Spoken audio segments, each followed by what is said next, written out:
Hello, people. So, Spoonie has said that he gets pissed off at a Doctor Who episode called Blink, wherein the Doctor describes time travel thusly.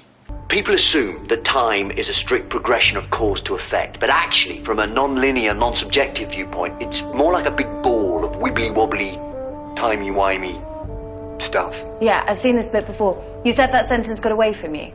It got away from me, yeah. I understand the frustration, though the episode is still awesome. However, reading the time travel story in the awesome webcomic Schlock Mercenary got me thinking more about time travel and the way time travel is supposed to work in fiction. Couple that with the frustration of other Doctor Who fans when the Doctor blatantly violates his own rules about interfering in historical events, and it makes one wonder how time travel can work.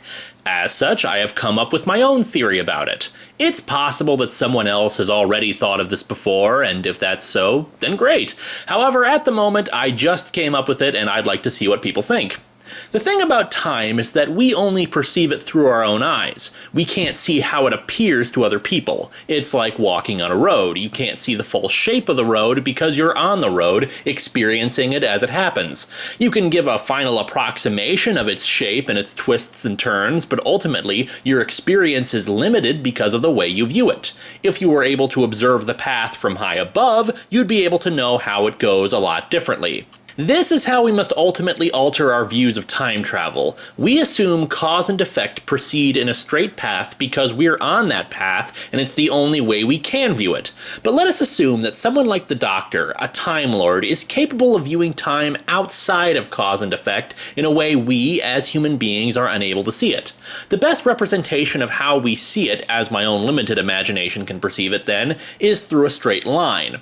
We say timeline to refer to this sort of thing because, again, we see events as going in a straight progression of cause to effect. It's all very simple. Everything proceeds forward in a straight line. That is, time and individual events occur on this line, but only going in one direction. This is why time travel confuses us when viewing that line, because if time travel allows for changes in the timeline, we have the classic grandfather paradox, wherein one goes back in time and kills their own grandfather because he has children, thus ensuring that the grandson will never come to be and therefore never assassinate his grandfather, thus creating him again to assassinate them, and etc.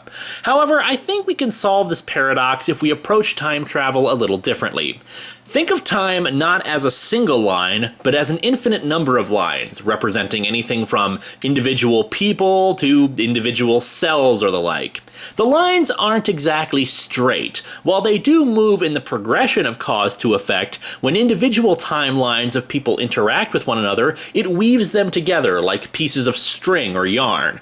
After all, lots of people on Earth don't interact with one another directly, and yet still create links to one another through others. Thus, time is not a straight line, but more like a web of lines, some interacting but others not, but connected in various ways when certain events occur that cause people to become linked in some fashion, creating causes and effects. Let us also assume that while we have our own personal timelines, there is also a greater timeline that actually signifies specific dates and times. Like on a graph, there are specific dates along a black line at the bottom, but we have our own line, let's say a red line here, that indicates an individual's timeline and events that occur on specific dates.